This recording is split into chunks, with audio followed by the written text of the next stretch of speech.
இந்த வீடியோல நம்ம என்ன பார்க்க போறோம்னா பேசிவ் இன்வெஸ்டிங் பத்தி பார்க்க போறோம். இப்போ பேசிவ் இன்வெஸ்டிங் என்னன்னா, இதை நிறைய பேர் கேள்விப்பட்டிருக்கீங்க. இண்டெக்ஸ் ஃபண்ட் சொல்லுவாங்க. இண்டெக்ஸ் நிஃப்டி 50 இல்லைன்னா Nifty next 50, Nifty mid cap 100, இந்த மாரி இண்டெக்ஸ் பேஸ்ட் கரெக்டா இன்வெஸ்டிங் எல்லாம் இந்த பேசிவ் இன்வெஸ்டிங் தான் வரும். இந்த பேசிவ் இன்வெஸ்டிங் யாராருக்கெல்லாம் சூட்டபிள் ஆகும்னா, இப்போ அவங்க ரொம்ப ஹையா ரிசர்ச் பண்ணலாம் அவங்க தேவையில்லை. அதே மாதிரி அவங்களுக்கு லோ பட் எக்ஸ்பென்சஸ், அதாவது அவங்களோட எக்ஸ்பென்சஸ் வேல்யூ எல்லாம் ரொம்ப கம்மியா இருக்கும். அதே மாதிரி மார்க்கெட் என்ன ரிட்டர்ன் கொடுக்குதோ அந்த ரிட்டர்ன் இது அப்படியே கொடுத்துரும். இப்ப நிஃப்டி 50ல நீங்க கரெக்டா இன்வெஸ்ட் பண்ணீங்கன்னா, நம்மளோட இந்தியாவில இருக்கிற 50 கம்பெனி, டாப் 10 50 கம்பெனி, அந்த 50 கம்பெனி எப்படி அவங்க தேர்ந்தெடுக்கணும்னா, அந்த மார்க்கெட் கேபிட்டல் சொல்லுவாங்க, அதை வச்சு அந்த 50 கம்பெனில கரெக்டா இன்வெஸ்ட் பண்ணுவாங்க. அந்த 50 கம்பெனி என்ன ரிட்டர்ன் கொடுக்குதோ அதே ரிட்டர்ன் உங்களுக்கு வந்துடும். கரெக்டா இது ஒரு சிம்பிள் இன்வெஸ்டிங் சொல்லுவாங்க, பேசிவ் இன்வெஸ்டிங். அதே மாதிரி இதுக்கு ஆக்டிவா அவங்க வேலை எதுவும் கரெக்டா செய்ய தேவையில்லை. அதாவது ஆக்டிவா ஸ்டாக் வாங்கணும், ஆக்டிவா ஸ்டாக் விற்கணும், அந்த மாதிரி எந்த வேலையும் செய்ய தேவையில்லை. ஏற்கனவே மார்க்கெட்ல ஒரு கரெக்டா இன்ட்ரெஸ்ட் இருக்கு.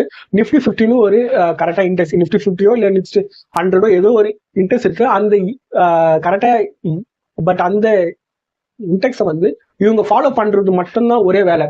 பட் அதே மாதிரி அந்த கரெக்டா ஃபாலோ பண்றதுதான் இவங்க வேலை.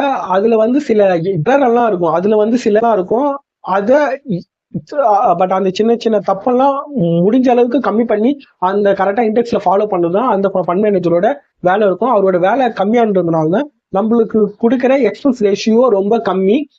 அதே மாதிரி அவங்க இப்ப கரெக்டா இந்தியன் மார்க்கெட் நம்மளோட எக்கனாமிக் க்ரோத் எப்படி இருக்கோ அதுக்கேற்ற மாரி ரிட்டர்ன் அவங்க கரெக்டா அவங்க கரெக்டா கொடுத்துருவாங்க.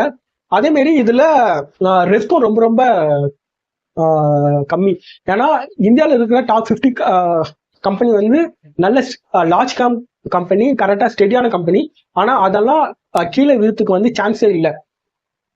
பட் அதனால இப்ப யாராவது புதுசா இந்த கரெக்டா இன்வெஸ்டிங் ஜார்னிக்கு வந்தா கூட அவங்க எந்த விதமான திங்க் பண்ணாம மார்க்கெட்ல நிறைய இண்டெக்ஸ் ஃபண்ட் இருக்கு, ஏதாவது ஒரு இண்டெக்ஸ் ஃபண்டு இல்லைன்னா ETF எடுத்து கரெக்டா இன்வெஸ்ட் பண்ணுதான் இந்த பேசிவ் இன்வெஸ்டிங் இந்த பேசிவ் இன்வெஸ்டிங் மெத்தட். இதுல இன்னொரு முக்கியமான விஷயம் என்னன்னா, மார்க்கெட் ஓவரால் க்ரோத் இதுல அப்படியே கிடைச்சிடும். இப்ப ஆக்டிவ் ஃபண்டு பேசிவ் ஃபண்டுக்கு ஒரு போட்டி எப்பவுமே இருக்கும். இப்ப ஆக்டிவ் ஃபண்டோட மெயின் கோல் என்னன்னா, நம்ம மார்க்கெட் ஒரு கரெக்டா ரிட்டர்ன் கொடுக்குதுல, மார்க்கெட் ரிட்டர்னோட அதிகமா இவங்க ரிட்டர்ன் ஜென்ரேட் பண்ணி கொடுக்கணும். அதுதான் ஆக்டிவ் ஃபண்டோட வேலை. இப்ப நிஃப்டி 50 எல்லாம் பேசிவ் ஃபண்டுல வரும். ஆனா மேஜர் ஃபண்டு, ஆனா சில ஃபண்ட் எல்லாம் மார்க்கெட் ஹை ரிட்டர்னே கொடுக்குது. ஆனா மேஜர் ஃபண்டு சில ஃபண்ட் எல்லாம் நிஃப்டி 50யோட கரெக்டா கம்மியாக உங்களுக்கு எந்த விதமான அனலைஸும் இல்லாம ஒரு சிம்பிளா கரெக்டா இன்வெஸ்டிங் பண்ணோம்னா இந்த பேசிவ் ஃபண்ட் உங்களுக்கு பேசிவ் இன்வெஸ்டிங் உங்களுக்கு சிறந்ததா இருக்கும். இதுதான் பேசிவ் ஃபண்டோட basic information. Thank you, thanks for வாட்சிங்.